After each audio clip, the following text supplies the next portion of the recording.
Hey everyone, it's Dan with the Dan Young Group. And hey, I got another question in about swimming pools. So it is that time of year. People are thinking, hey, do I want a pool? Do I not want a pool? There's a lot to this, right? So the question I get is, if we get a pool, will we get our return on investment on that here locally in the Cincinnati area?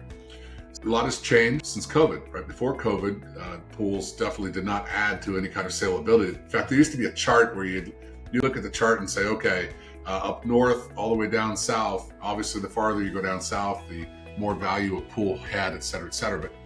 But that kind of changed with COVID, but we're kind of seeing it return back to pre-COVID levels. And here's why: they're still so doggone expensive. What I'm finding with our buyers is that having a pool neither adds nor subtracts to the saleability, right? Because just as many people like pools as don't like pools. They don't want to deal with the hassle, and they have safety concerns for their kids and that sort of thing. So a lot of times it can be a negative. And if there is no pool, you can sell the vision of adding a pool, but sometimes if there is a pool, you can't sell the vision of getting rid of the pool. But here's what we're finding out.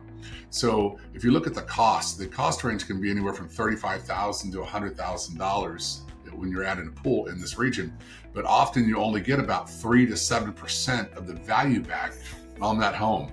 So essentially, the appraisal value, a lot of times they'll only give you $15,000 to $20,000 for a pool. So there's a lot to consider there. Will you get return on investment in Cincinnati? What most people agree is you probably get about 50% of your cost back on that pool. So if you're going to throw out $100,000 on a pool, you might get $50,000 back on that value, depending on the neighborhood that you're in.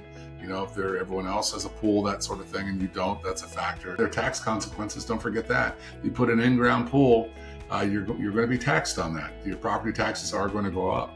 Where you have an above-ground pool, there's no taxes on it unless you build a deck on that, right? Bottom line is, if you're going to get a pool, get it for the enjoyment, not for the investment or the saleability of your home.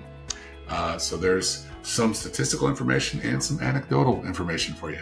This is Dan with the Dan Young Group saying there's a right way and a wrong way to buy and sell real estate. Doing it the wrong way can have catastrophic consequences to your equity, especially when you're dumping a bunch of money in a hole in the form of water that you may never get back. So if you have more specific questions on your neighborhood and whether or not you think a pool is a good idea, give me a call. Happy to go over any of that with you. Take care.